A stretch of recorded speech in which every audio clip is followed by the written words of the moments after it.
Hey, welcome to this TrendForce training. My name is Ty, and in this session, we're going to walk through our TrendForce Pro indicator and how it's designed to help you trade with structure, clarity, and confidence. Before we dive into the indicator itself, I want to quickly show you how to find our TrendForce tools inside TradingView. From your TradingView chart, click on the indicators button at the top of the screen, then select the tab labeled Invite Only.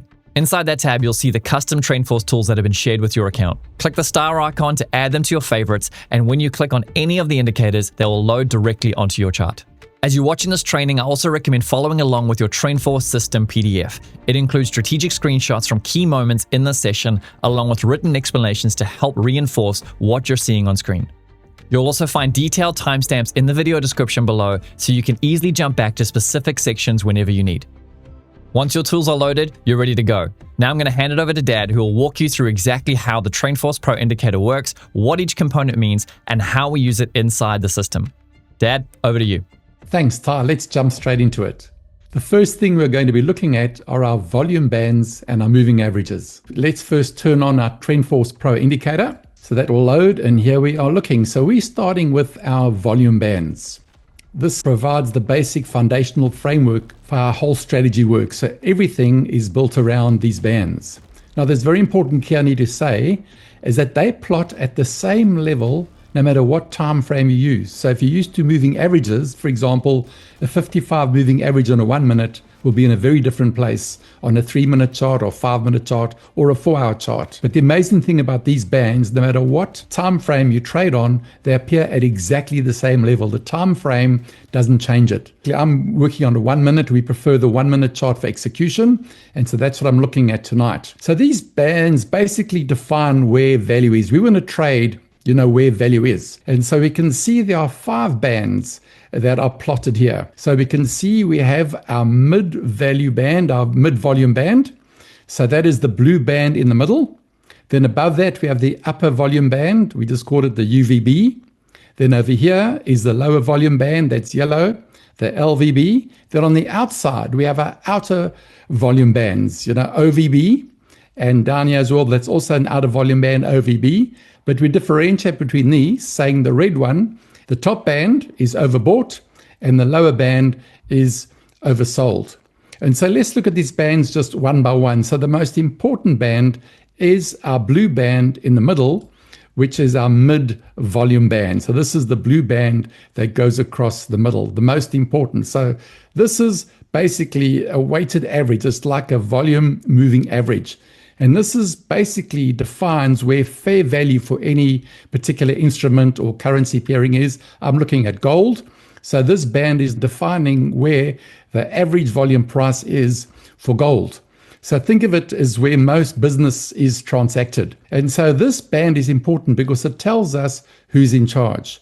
If price is above the blue, the mid-volume band, buyers in control. If price is below MVB, it means sellers are in control. So it's huge in terms of who is in control. And price, as you can see, we'll look at this chart in a bit more detail later, but price always reverts to the mean. So this is the average, the blue's the average. You can see price always comes back, breaks below, comes back, constantly moving between the bands.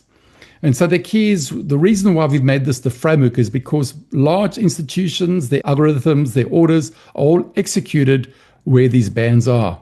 Then we have the orange band, which I said is the upper volume band, and below the yellow is the lower volume band, or the LVB.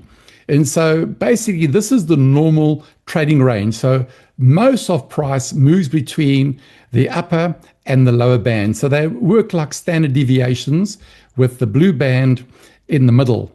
And so most professionals, when they trade, they're simply trading in this range between the upper and the lower, and they're taking trades to and from these middle bands. Then finally, we have the outer volume band. So we can see, as I said, this is the overbought band, and below is the oversold band. So this is where the market perceives that price is now either overbought or oversold.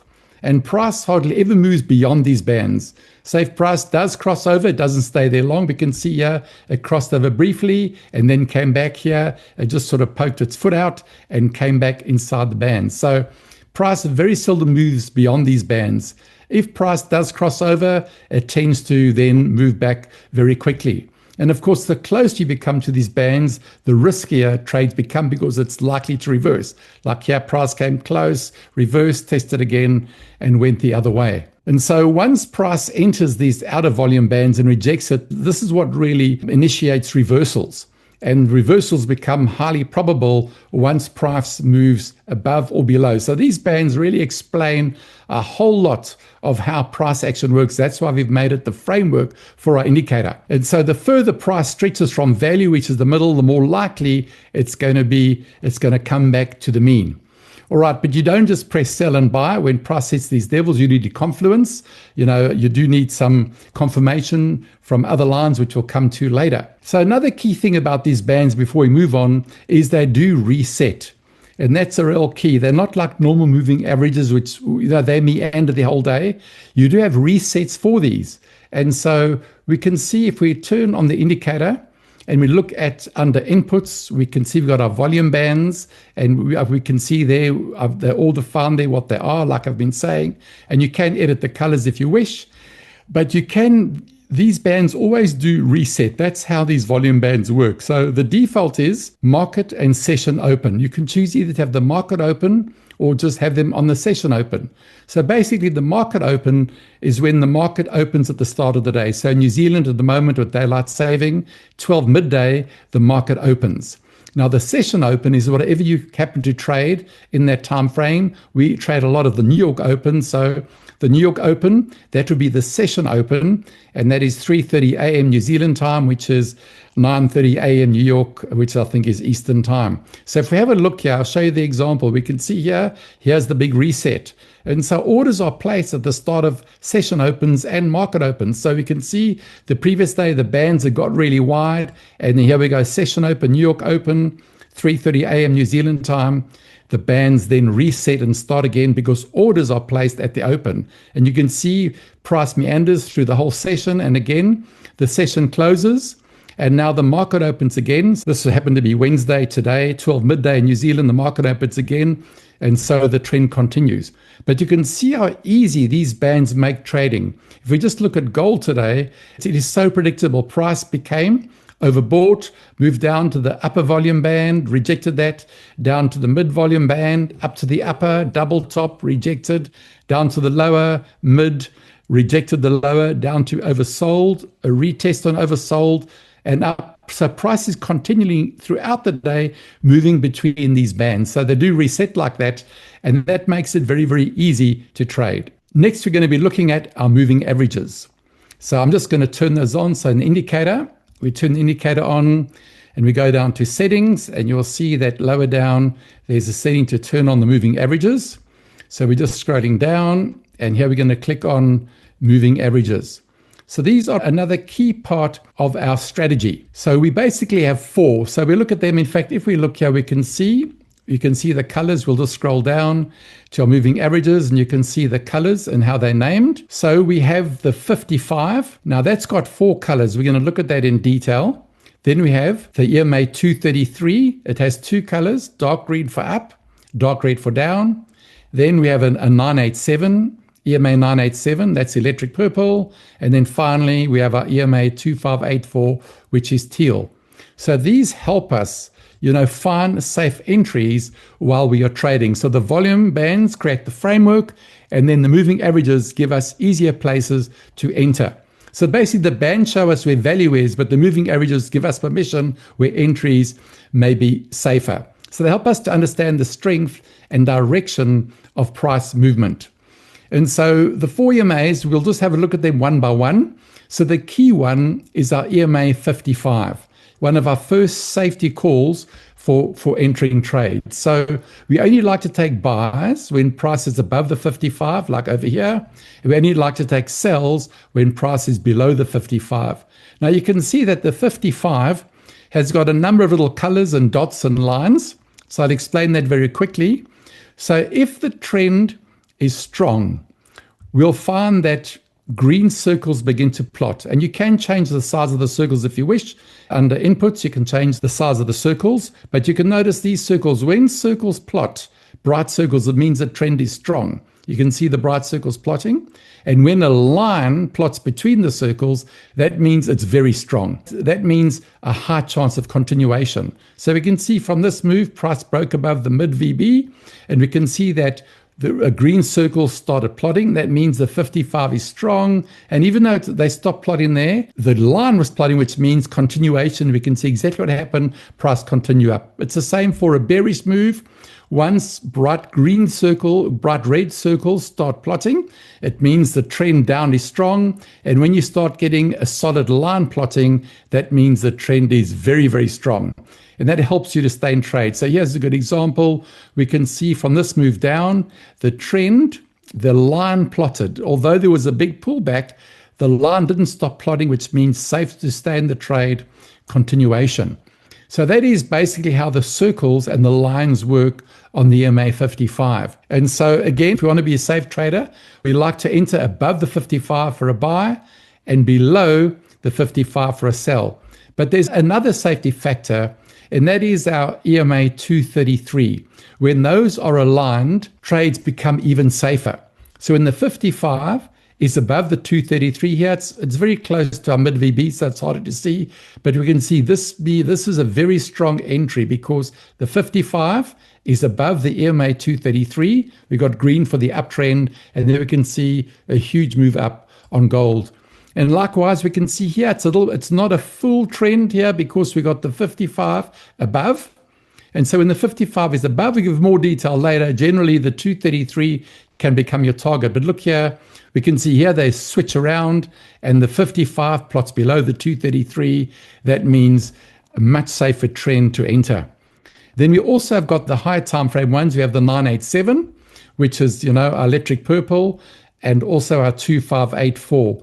Now, the safest trends are when they're all aligned. So, for example, this bullish trend up, this nice bar that went up, there was good alignment because 55 was above the 233 and likewise 987 above the 2584. And then here, they're not completely aligned, but you can see one of the big reasons too for having the 987 and the 2584 in the strategy because they are very strong for support and resistance. So very seldom does price just travel through, the 987 and the 2584 without some kind of retest or rejection. We can see here price broke through outer volume band, which is the oversold band, but then we can see what stopped price going lower was the 987.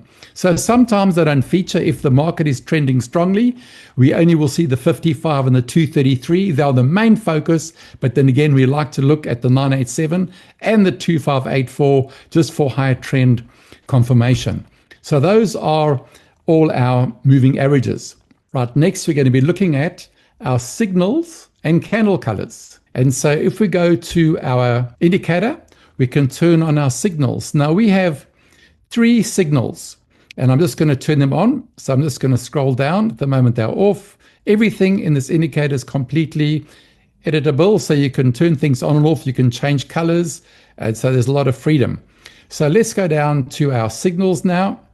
So we're going to click on show buy and sell signals. Before we actually look at them on the chart, we can see the buy signal color is green and the sell signal color is red. Then what happens is every time a buy or sell signal plots at the same time, you can turn these off. You can get a take profit and you can get a stop loss. All right, so these plot every single time a signal plots. So it helps you set your stop loss and your take profit. Sometimes you need some flexibility. And then it's got 3 take profit options, TP1, TP2 and TP3, and those you can adjust. TP1 is 1.5. So I'd like to say if you do enter on a signal, make sure that there's clear space at least to 1.5. But you can change this if you wish, 1.5, 2 and 3. And then we also have momentum signals, and these are little wedges. We have a bull momentum wedge, which is green, and the bear momentum wedge, which is red. Then we also have trend triangles. So again, we have a bull triangle. It'll be up green for bull, and then a trend triangle, which is bearish. It'll be down for red. So these help us to enter. All right, so these signals are reversal signals, which means for every sell signal, you get a buy, and for every buy, you get a sell. The same with our wedges. We can see there is a bull wedge up, and there's a bull wedge down. And likewise, our triangles, we have a triangle up, and we have a triangle down. What you can do, if you want to back test, there is an option in the strategy. If you go look back at our signals and we scroll down, there's an unchecked box. It says show all previous stop losses and take profit. So there is a limitation. You can plot back with TradingView, but if you click that on, then you can back test and look at how the signals fared. So if, for example, we're looking here, we can see we got signals. Most of them produce nice pips. There's a buy signal. And you can enter on a buy signal, you can enter on a momentum wedge, or you can also enter on a trend triangle.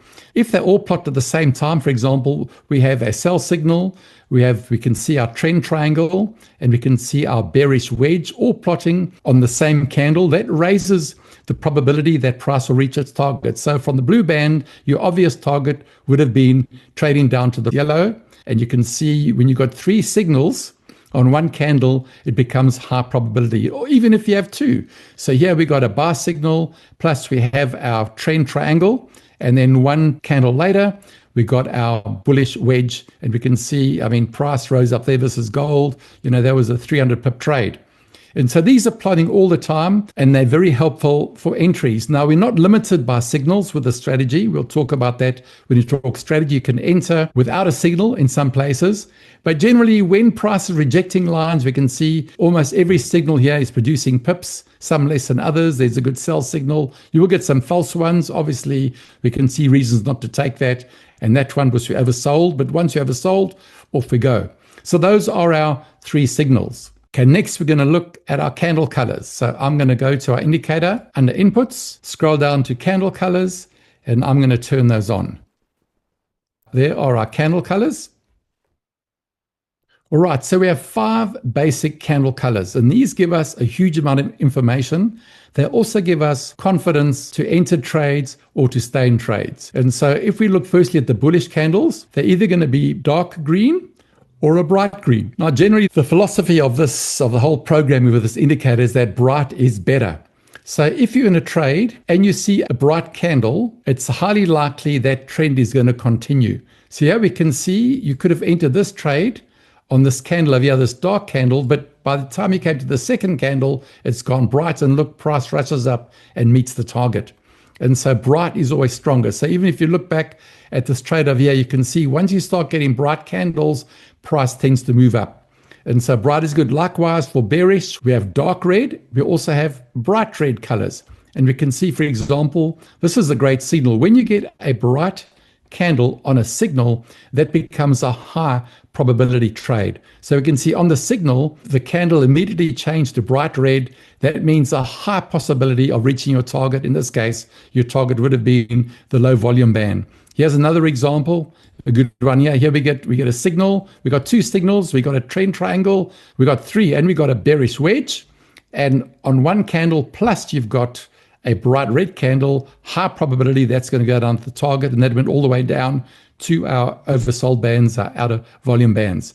And so again, here we can see this trade started with darker green candles, but then once the bright came in, look, price shot up, went sideways, there again, bright shot up. So look for the color candles, very helpful, and makes it easier to stay in trades. Then the 5th candle color is one of our specialities, and that is what we call our stop loss warning candle.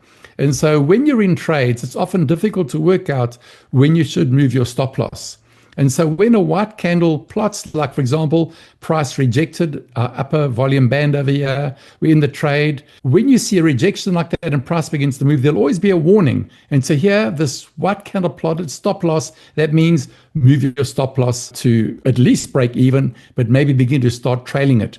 And at the top of the trade, that white candle would have been where you would probably been stopped out. Likewise, in a sell, we can see here, a sell signal generated.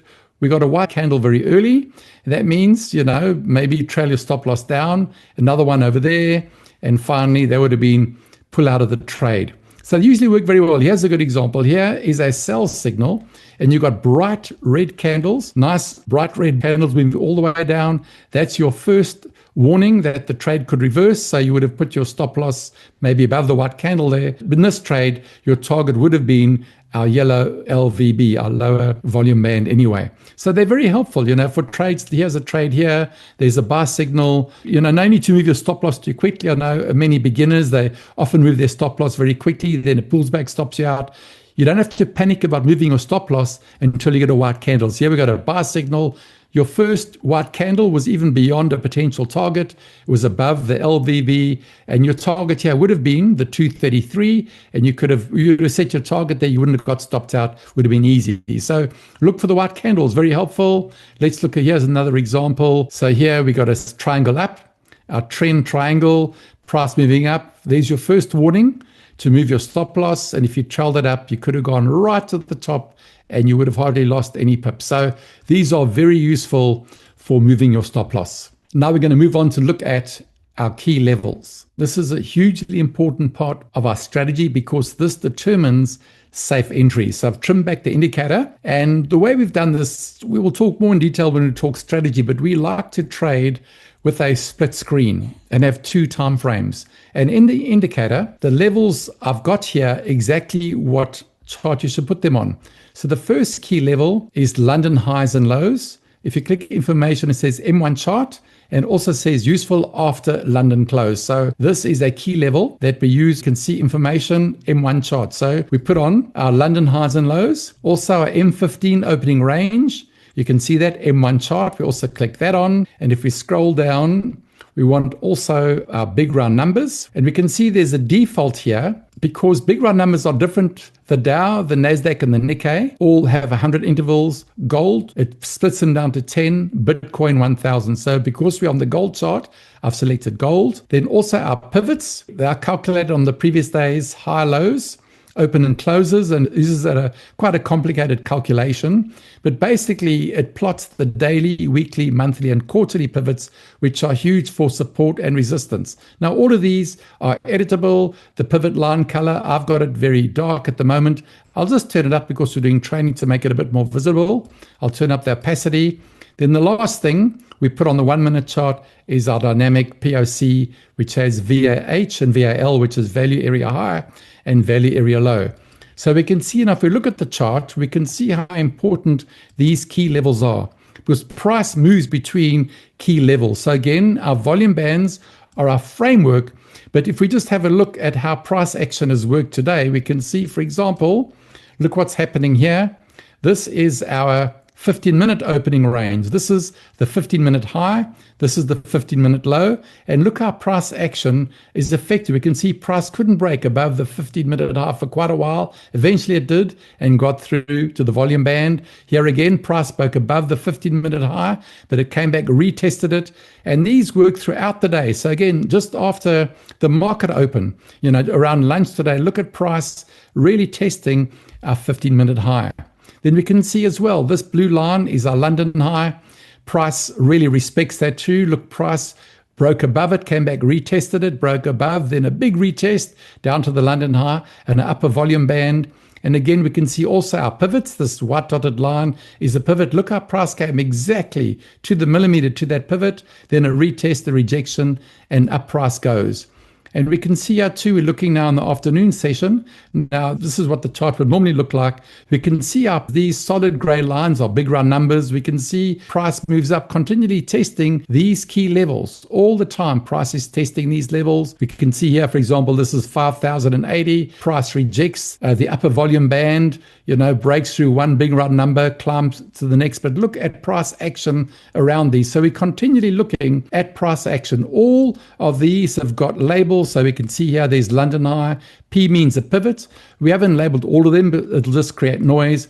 But it gives you a real good idea of price action. Now we've got a detailed video on how the POC works, but we can see here why we have the POC with value area high and value area low.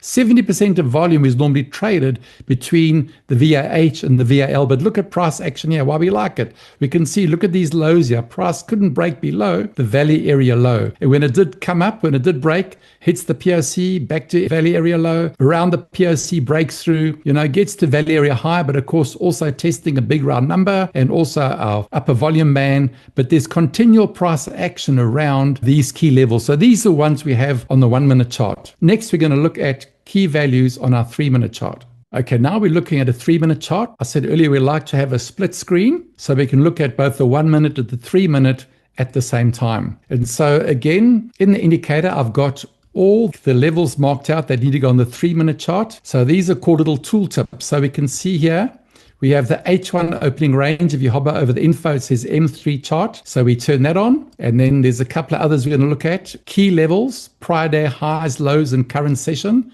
That says M3 chart. We tick that on. And also we can see prior day POC, value area high, value area low. We click that on, it says M3 chart. Also, I've got best when market volume high, but we'll turn it on tonight. So again, let's have a look at these very quickly. We can see again that these give us key levels. Now, if prices that may look noisy in range, but generally when price is spaced out high, we can see that they don't make a lot of noise, but they give us a huge amount of information. For example, if we're looking at this chart over here, we can see again, this is the prior day's POC. We can see, look at price testing it. And here we got our 1 hour high. Price is continually testing these levels. So let's just have a look at them in a bit more detail. So again, everything is labeled. So I'm going to crunch up the chart a bit. So these are key levels. We can fit almost all of them on the screen. And so we've got the first one is our H1 range. So we can see there's the hour high. There's the mid hour, mid H1, and the H1 low. So that is the opening range of a 1 hour. So most retail traders, they just look at the opening range for the 15-minute. But institutions, this is huge for their algorithms, their positions, their orders. And so price often moves exactly to these levels.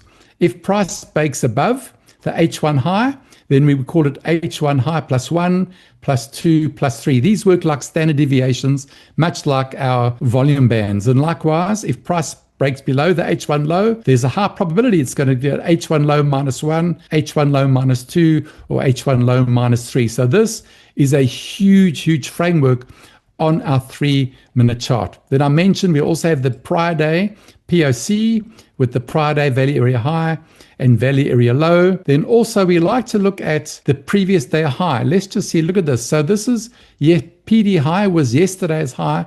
And look at price action here. This darker red line, we can see how price is definitely testing that level. And likewise, if you look low down and maybe quite far down, yesterday's low, it's going to be way down here somewhere. There's previous day low. But you'll be surprised at how often price tests these levels, because we'll talk more about strategy, but very often these lines will overlap each other. Like here we got our H1 high and we got the previous day value area high. Whenever those overlap, you will see there's normally strong price action around that. Look here, you can see, look at the price action there, a lot of price action there, because we have two key levels interacting all the way back over there, interacting with each other.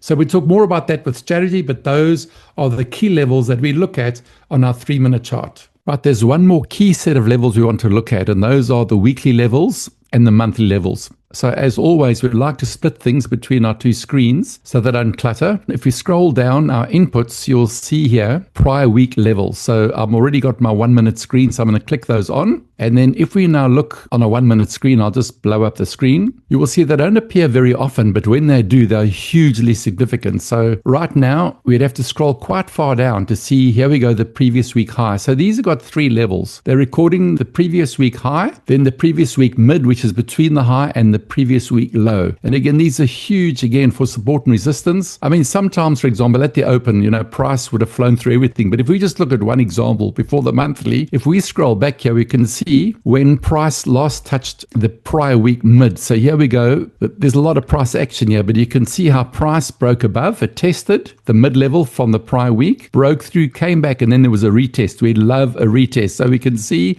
spend a few minutes retesting, and after that, it rejected this key level. And if we just have a look up there, I mean, that went up almost 240 pips. So these prior week levels are hugely important, as are the prior month levels. So if we just look now at our 3-minute screen, so here we have our 3-minute screen. I'm looking at the Dow because gold had raced so far above. And if we turn on the prior month levels, we scroll down again to these important levels, we can see prior month again. If you highlight the tooltip, the info, it says M3 chart as the prior week levels, they go on the M1 chart. So we will turn those on and give that time to load, and we can just have a quick look at how those functioned. These are key levels where orders are placed. So you see, here's the previous month high. Now, price was moving hugely here, so don't underestimate how big this move was. Once price rejects these levels, there's always moves. And again, we love a retest. So price came up, broke through the previous month high, came back and retested. And after the retest, price moved up almost 450 pips. So again, these don't appear very often, but when they do, they're hugely key. So look down here. Here is the prior month midline, and huge. So price came down and spent 48 minutes. It couldn't break the prior month mid level. And after that,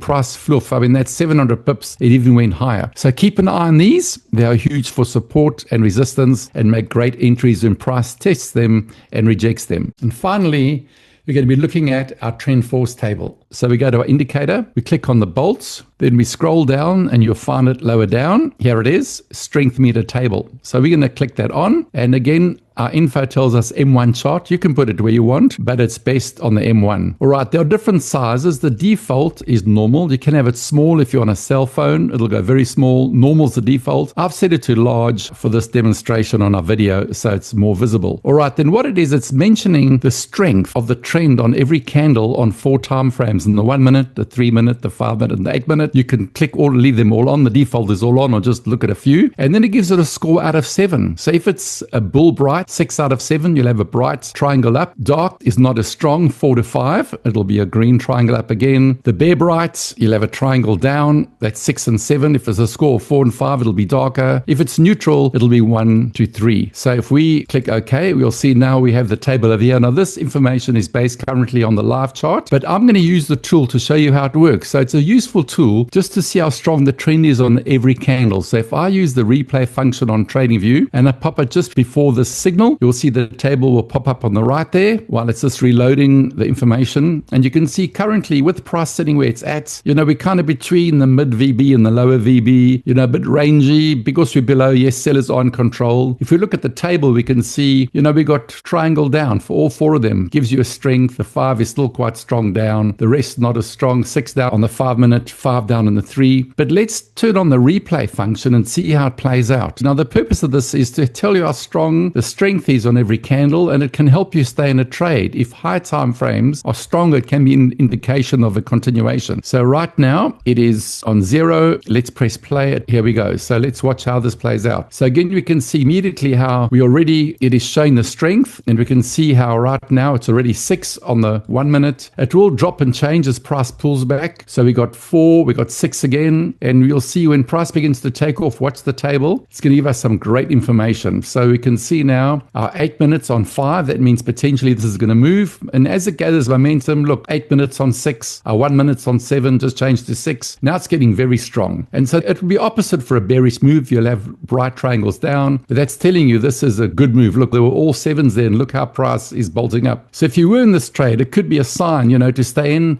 The high time frame is still very bullish. We've got a 7, although the 1 minute is down to 0. High time frames are saying this is just a pullback. Stay in the trade, and let's continue to see how it plays out. Still very strong on the 5 minute and the 8 minute. We've now got a buy signal plotted there for a minute. So let's continue to watch. So we're still 6 and 5, 6 on the 5 and the 8 minute buy signal. And you can see there that looks very strong. We've got some really good numbers there. Pulling back, but again, 7 on the 8 minute. That's probably going to keep going. And there we hit TP3, I think, on this trade. There we go. Hit TP3 after the pullback. So if you had your target on TP3, that would have been a great trade. So that's basically how our strength meter table works. Very helpful, again, to stay in long trades. Gives us a lot of helpful information. So that is it for our overview of TrendForce Pro, and wish you all the best for your future in trading.